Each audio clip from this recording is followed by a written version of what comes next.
Okay, I would like to show this game. Why? Because I believe it's a beautiful game. First of all, I was black. Red had 200 points over me as rating, so it was stronger. And I don't claim this is a perfect game, because it seems like always when you see it with the engine says that you have mistaken every possible move in the game. Luckily, there are only 20 moves, right? So let's start with this. This move is, in my opinion, a little strange. Why it's a little strange? Because generally, instead of that, you would prefer to play this and go here. Why to go here? Because you want to control the file, in this case the H file, that allow you then to go to attack the enemy, right? So when he played this, I said, no, I don't understand, but okay. And guess what? I didn't know if he was prepared or something, since I don't know really well opening theory. So what I did was to move on with my typical move, that is not to control the file, because I want to use this hook or chariot to attack on the other side. Okay, so as you can see, I didn't take advantage like an engine would. An engine would have played probably rook h10, right? But I honestly didn't care. I prefer to try to play my own stuff, also if maybe it's not so good, but of course I need a teacher, maybe a stronger master that can teach me about the openings. Or a thing that I couldn't find was a repertoire book. What do I mean for a repertoire book? In chess you have books that are just giving you a repertoire for white and one for black, and so you know what to answer against all the moves of the opponent. Here in Chinese chess, honestly, I couldn't find it, and I asked. Here he plays this move. This move, it's kind of wrong. Why? Because it's defensive. In the beginning of the game, you don't want to defend, you want to attack at all costs. And I admit it. I'm not that good at attacking, but I wouldn't have played that move, okay? I wouldn't have played that move. I think in this situation, this is probably the move, pawn g5, or I don't know, rook h7, rook h5, rook h6 even. But you don't play this. This doesn't make any sense to me. While g5, it's really good. Why? Because it blocks black from moving his own horse, his own knight, right? So that's why this move is, in my opinion, bad.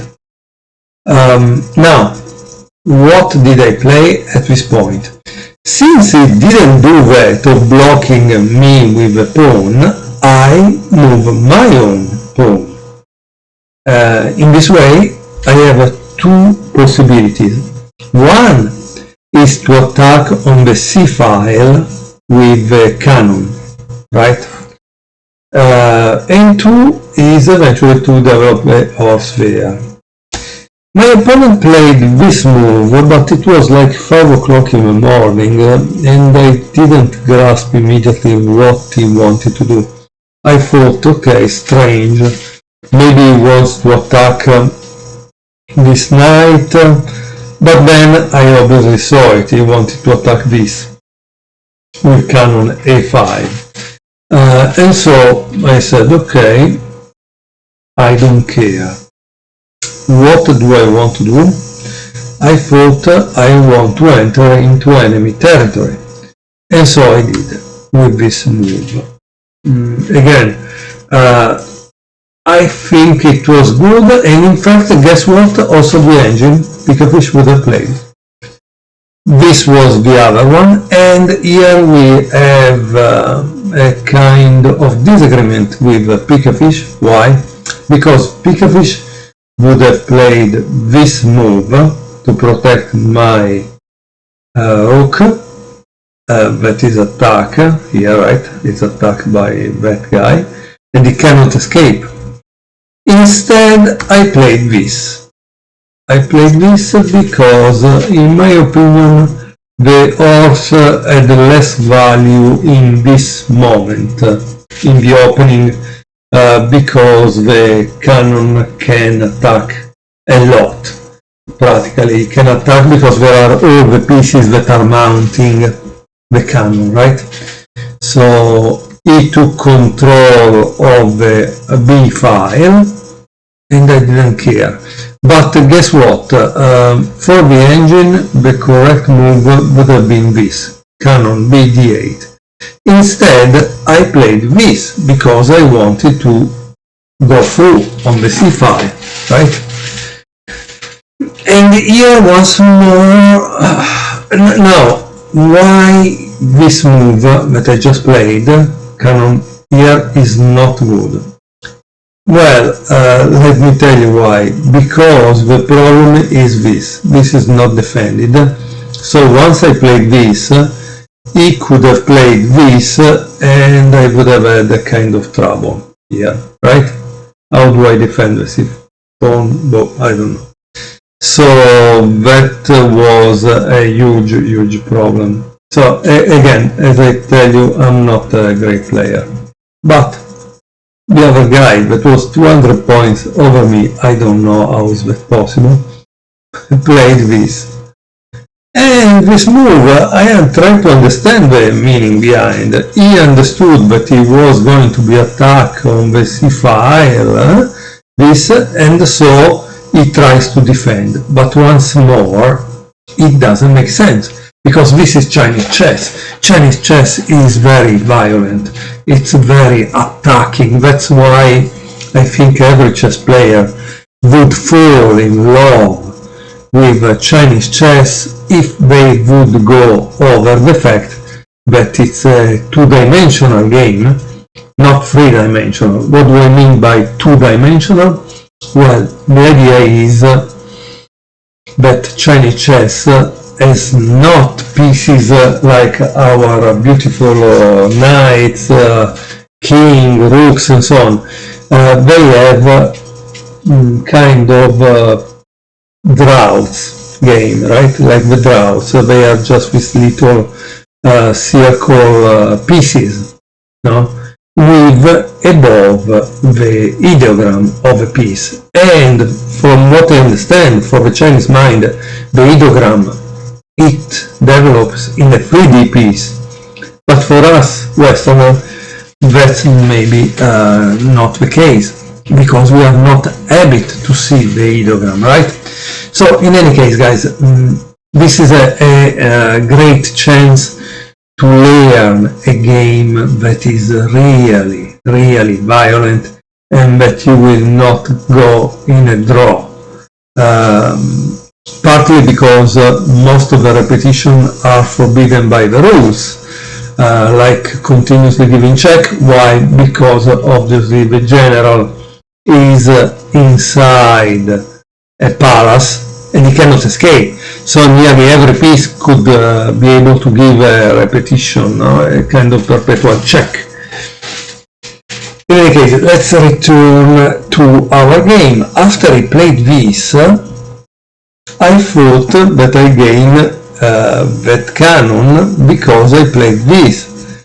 But then I realized that he would exchange the cannon for the horse. And once he played this, I didn't use this elephant. Why? Because in general you don't like to move the elephants. The elephants are very, very important in their position. They are a kind of stability for the defense of the king or general. So I played this, okay, which is the rook. Now this rook can eventually be placed on b8, and once it's placed on b8, exchange with the one in b1. What did Red play? He played the move for which he... so you see, guys, when he put this cannon here, it was logical that the next move was this, because the cannon wants to defend the horse on c3. And not only, this cannon can also go on f2 or f4 and control the ranks, creating trouble to this rook, right? Because, like I said, he can go here, he can go here, and he practically controls those ranks, right? Finally, our friend decided to free the horse, but in reality this rook h6 was probably the best move. Why? Again, the pawn c6 is undefendable, right?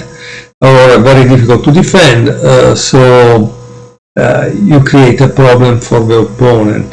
So rook h6 was the best. Of course, I would have taken with the rook on c4, but then I must defend it, and so he used his other pawn to get out of this situation, right? Instead, he played right away this, but it's not so good, because again, first you need to bring your rooks in enemy territory. That's a good idea. Here I played this move because this is a thing players from chess players don't understand. They think that strategy doesn't exist in Chinese chess. Strategy does exist. And what is a strategy in Chinese chess? In Chinese chess, strategy means that you generally want to overwhelm a sector of the board, in this case my right side, with more pieces than the opponent. Why? Because with more pieces I'm able to carry on and launch an attack. So I remove that rook, and now you see I have practically 1, 2, 3 pieces against 1. So 2 cannons, 1 rook against the horse on the right side. But why this move is possible? Why I practically move away from this, right? Because red doesn't have a cannon that can attack here. If he had a cannon, I'm not sure this would be a great idea. But since he doesn't, I can. And here you see that he tries to attack, but he is defended. So the only piece that is attacking is this. And I don't care. No. At this point, I still didn't know what to do, but I felt that I had to block the elephant from controlling this square that is c1. Here you can see that I show it to you moving the advisor. What did our friend do? He should have played this move. Why he should have played this move? Let me tell you why. Because after I take, he just plays this, and he doesn't have real big problems. You say, what? Are you joking? No, I'm not joking. Let me show you. Okay? I take, it takes, and there is this. But this would be a checkmate if this wouldn't be able to go back.